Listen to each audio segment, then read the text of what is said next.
اعوذ باللہ من الشیطان الرجیم بسم اللہ الرحمن الرحیم۔ ویورز السلام علیکم۔ ویورز میں ہوں آپ کا میزبان سید احمد سمیع اور آپ دیکھ رہے ہیں سید احمد سمیع یوٹیوب چینل راولپنڈی اسلام آباد سے۔ ویورز جیسا کہ آج آپ سب کو معلوم ہے کہ آج 12 ربیع الاول ہے، سرکار کی آمد کا دن ہے اور ہمارے لیے خوشیوں کا دن ہے۔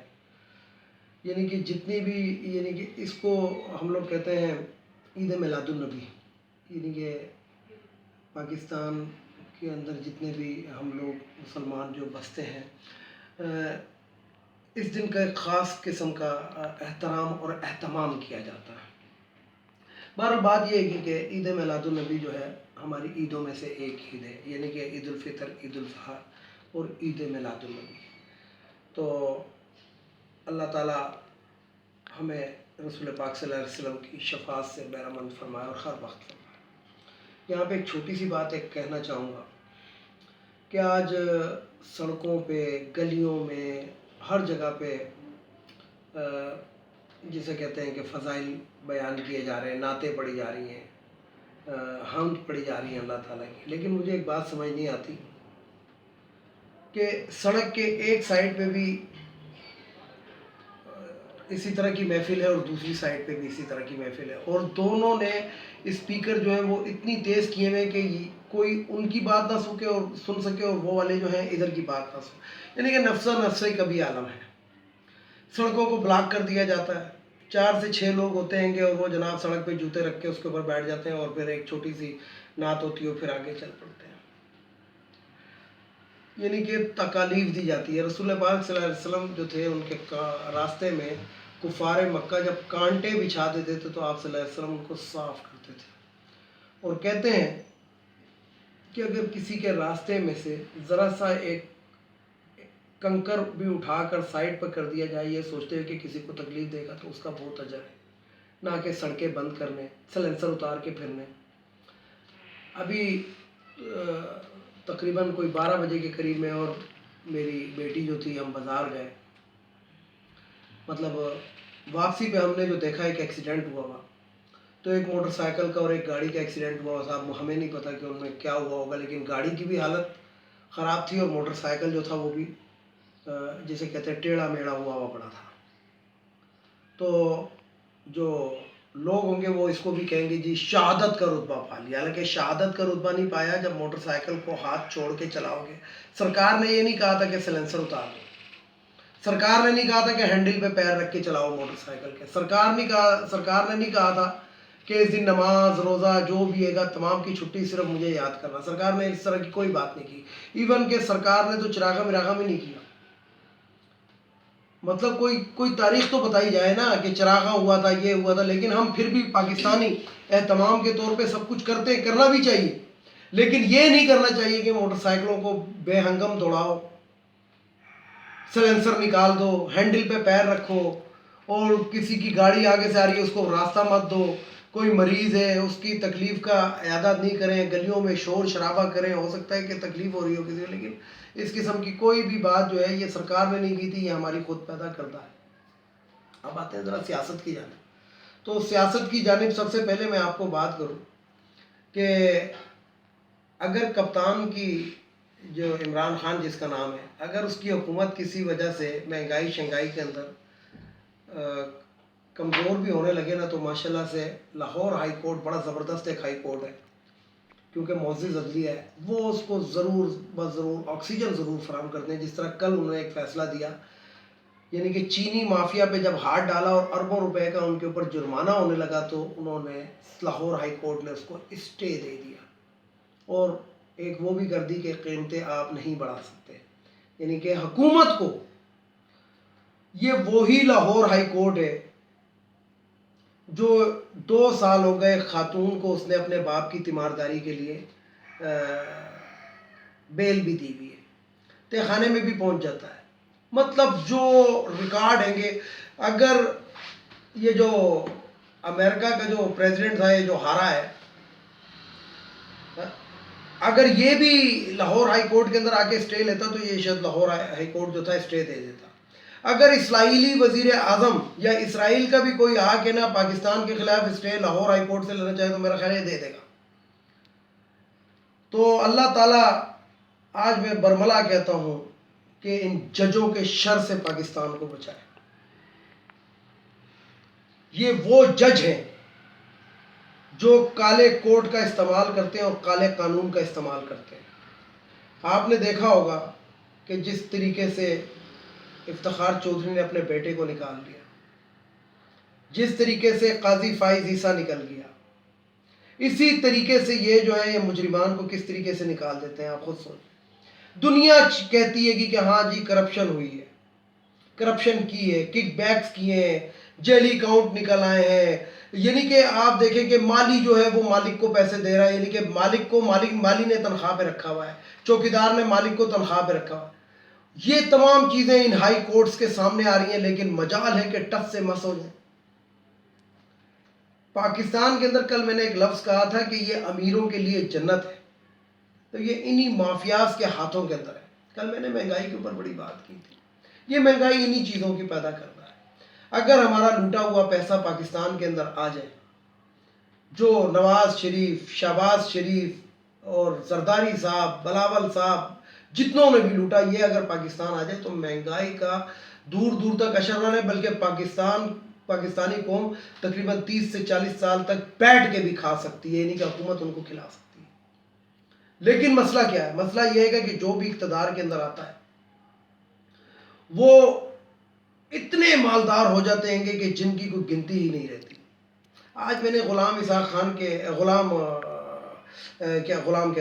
اسحاق ڈار کے بیٹے کی ایک تصویر میں نے پبلک کی تھی، جس کے اندر وہ کار میں بیٹھا. یہ وہ شخص ہے اسحاق ڈار جو دوسرے ملکوں سے پاکستان کے لیے قرضہ مانگتا رہا ہے.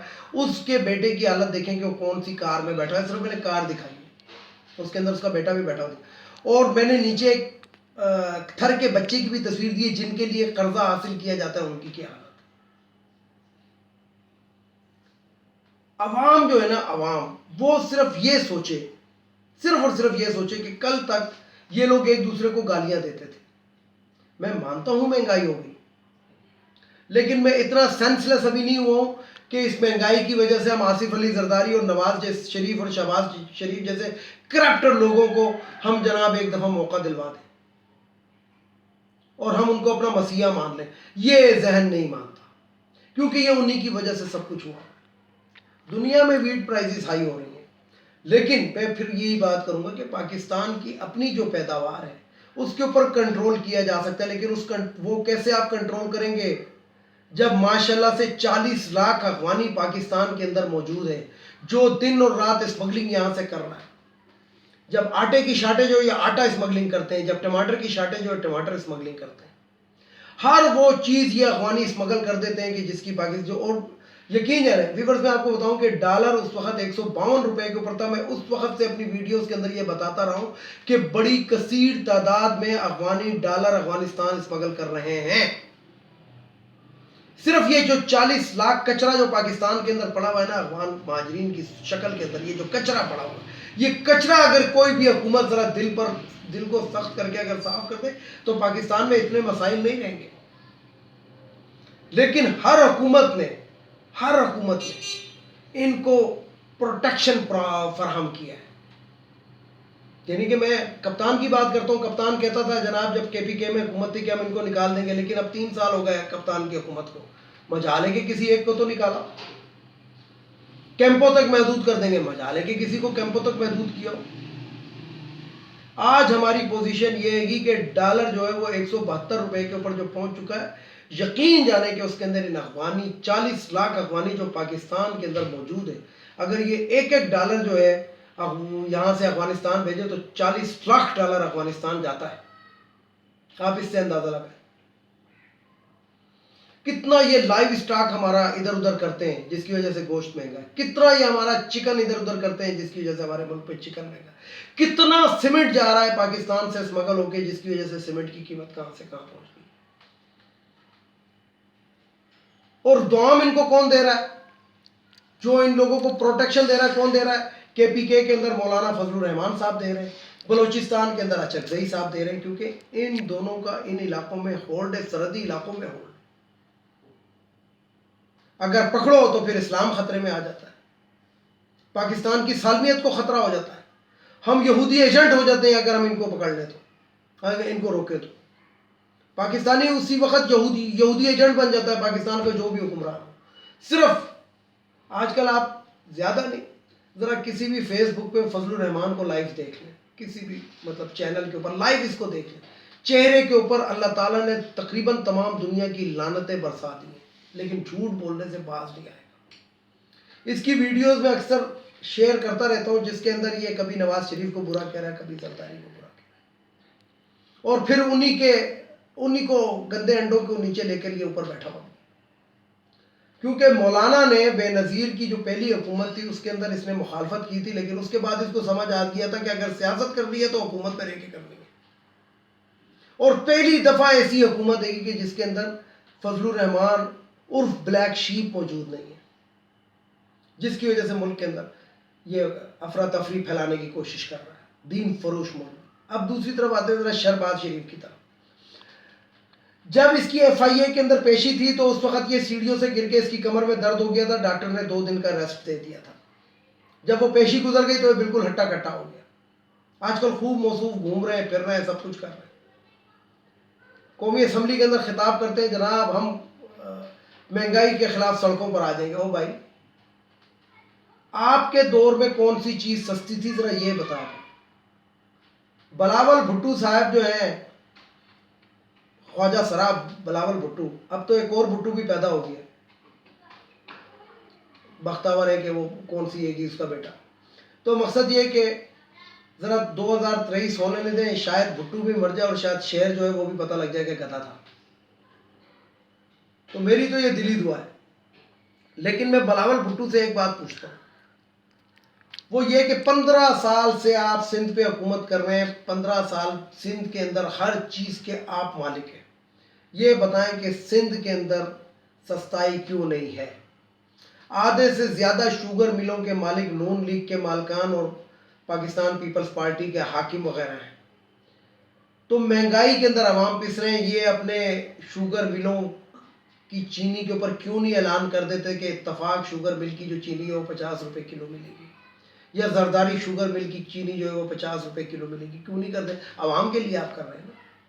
یہ وہی نواز شریف اور شہباز شریف ہیں، جب جسٹس ڈوگر نے ان کو نااہل قرار دیا تھا تو یہ جناب سڑکوں پر نکلے تھے افتخار چودھری کی اس کے اندر کمپلین کے اندر، اور انہوں نے کہا تھا ہمیں حکومت میں کوئی نہیں، ہمیں نہیں چاہیے عہدے، لیکن آج انہی عہدوں کے لیے ان کو ہارٹ اٹیک ہو رہا ہے۔ اقتدار سے باہر ہو تو ان کی شکلیں دیکھیں، اور اقتدار کے اندر ہو تو ان کی شکلیں دیکھیں۔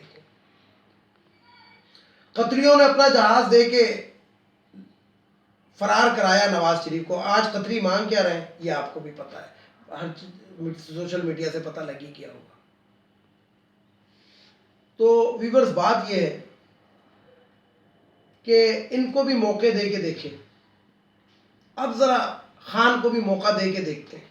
40 سال تو ان لوگوں نے حکومت کی نا، ٹھیک ہے، تو 3 سال کے اندر ایک بندے سے دل برداشتہ نہیں ہونا چاہیے۔ ذرا دیکھے تو کہ لانگ ٹرم پوزیشن کیا ہے۔ جب کسی شخص کی شادی ہوتی ہے تو 4 سے 5 سال جو ہے میاں بیوی کو بھی ایک دوسرے کو سمجھنے میں لگتے ہیں۔ بیوی سمجھتی ہے کہ میاں جو ہے یہ گھر کے اندر یہ جو آٹا چینی چاول دال ہے اور یہ ان چیزوں کے اوپر جو روک ٹوک کر رہا ہے شاید یہ میرے ساتھ زیادتی کر رہا ہے، لیکن جب 5 سے 10 سال شادی کو ہوتے ہیں تو پھر بیوی کو سمجھ آتا ہے کہ شوہر صحیح کر رہا تھا، کیونکہ اس وقت کا بچا ہوا اب کام آ رہا ہے۔ ویڈیو کو لائک کریں، شیئر کریں، سبسکرائب کریں، بیل آئیکن کے بٹن کو ضرور دبائیے گا تاکہ میری نیکسٹ ویڈیو آپ کو مل سکے۔ اس کے ساتھ ہی اجازت چاہوں گا، اجازت چاہنے سے پہلے میری جو روایتی جملے ہیں، ایک ان اخوانیوں کو ہمارے ملک سے چلا جانا چاہیے، اور حکومت کو چاہیے اس کے اوپر ایکشن لیں اور ان کو نکالیں، بے دخل کریں۔ دوسرا، یہ جو خواتین کی مخصوص نشستیں قومی اسمبلی، صوبائی اسمبلی، سینٹ، یہ ختم ہونی چاہیے۔ یہ جو سرخی پاؤڈر ہے یہ ہمارے بجٹ کا بہت بڑا حصہ کھا جاتا ہے۔ تیسرے نمبر کے اوپر وہ جو بگوڑا لندن میں بیٹھا ہے اس کو واپس آنا چاہیے۔ اور سب سے آخر کے اندر عدالتوں کو چاہیے کہ اب یہ بے رخیاں چھوڑیں اور اس غریب عوام کے اوپر رحم کریں، حرام خوریاں چھوڑ دیں، ججز رشوتیں لینا چھوڑ دیں، کک بیک لینا چھوڑ دیں۔ یعنی کہ جس جج کو دیکھیں وہ کرپٹ ہے. لوگ اکثر اپنی ویڈیو میں اپنے اس میں کہتے ہیں میں سب کو نہیں کہہ رہا، لیکن میں سب کو کہہ رہا ہوں، کیونکہ چور کا ساتھی بھی چور ہوتا ہے. اگر آپ کو معلوم ہے کہ فلانا جج کرپٹ ہے، کک بیک لیتا ہے، رشوت لیتا ہے، اور آپ اگر پھر بھی اس طرف سے آنکھیں بند کرتے ہیں تو آپ بھی وہی کام کر رہے ہیں. اس کے ساتھ اجازت چاہوں گا تمام دیکھنے والے سننے والوں کو. اللہ حافظ. اور آخر میں وہی نعرہ، پاکستان زندہ باد.